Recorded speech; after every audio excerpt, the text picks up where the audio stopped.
brasileira define que o uso do imóvel pode ser o imóvel urbano, imóvel rural, né, o solo de uso urbano e solo rural.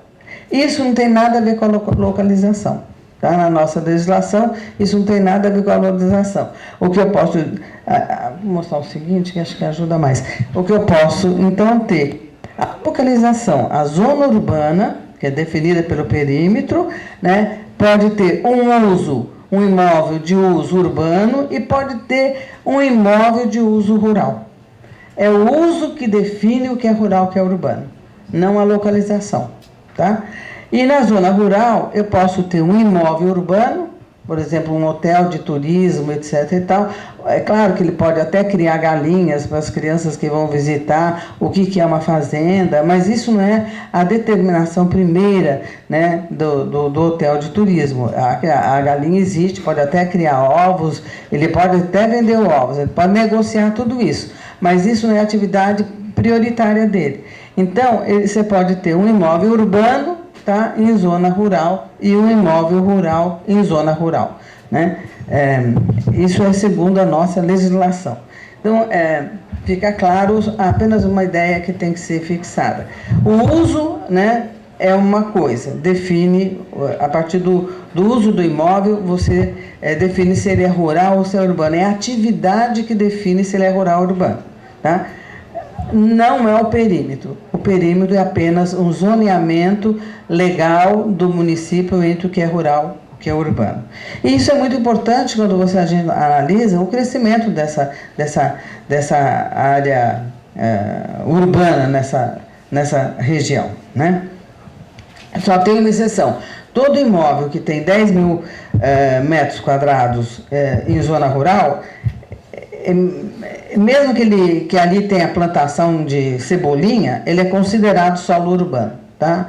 Porque tem um limite para determinar o que é o rural, né?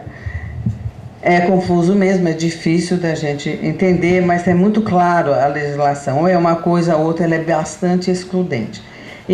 A ideia principal é localização, é perímetro, e uso é que determina o que é rural e o que é urbano, né? Bom, deixa eu pular aqui. Olha, embora o parcelamento do solo para fins urbanos seja somente admitido nas zonas urbanas, o parcelamento do solo para fins urbanos ocorre em zonas rurais, ao mesmo tempo que se procura legalizar os lotes. Tá? Porque a legalização ela não vem acompanhada da própria dinâmica da produção do espaço urbano. Né? Isso tudo ao mesmo tempo. Se vende, se compra terreno, se constrói, se legaliza, se muda o perímetro urbano, e tudo ao mesmo tempo. Quando um imóvel rural se transforma em urbano, são 3 passos só que ele tem que obedecer.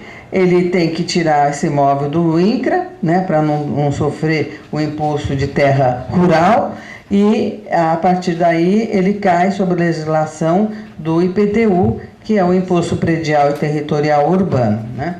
E depois que ele faz essa mudança do ponto de vista da taxação do imposto, ele tem apenas que ratificar se ele é rural ou se é urbano no registro de imóveis da circunscrição da gleba. Né?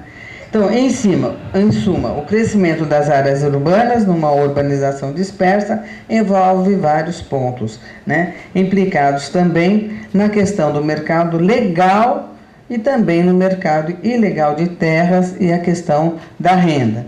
Aí você tem uma mudança, na hora que ele é um imóvel urbano, você tem uma mudança do ponto de vista da renda, né? Bom, então estou chegando no final, apenas para dizer, é impossível a gente falar em rural ou urbano, né? Nessa incorporação de terras cada vez rurais nessa zona urbana, sem a gente colocar a questão da cidade-campo. Afinal, quando você anda nessa cidade, o que é campo, o que é cidade? Por que é importante isso? Né? É importante porque a cidade e o campo é a primeira grande divisão do trabalho e que marca toda a civilização. Né? Então, Tá. Então, em primeiro lugar, né,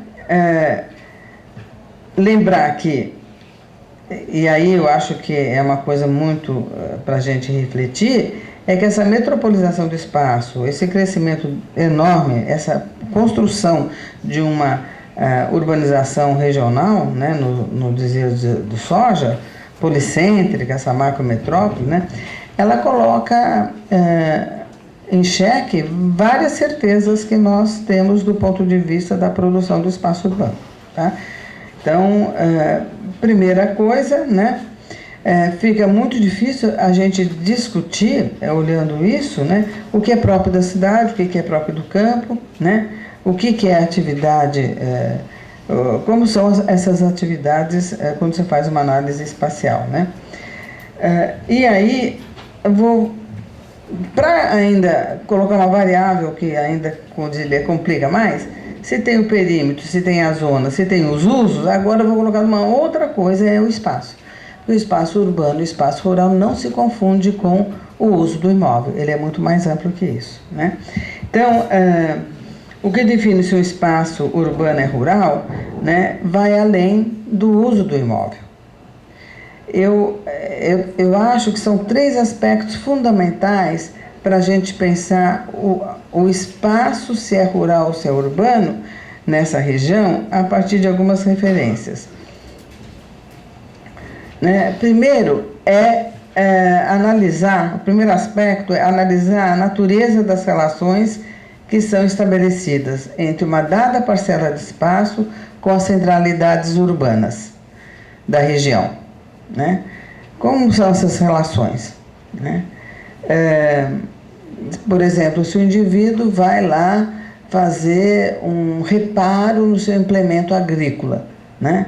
Ora, então é uma relação que ele vai lá no centro fazer um reparo do seu implemento agrícola. Então isso já me dá uma referência dessa relação, né? Se é uma relação voltada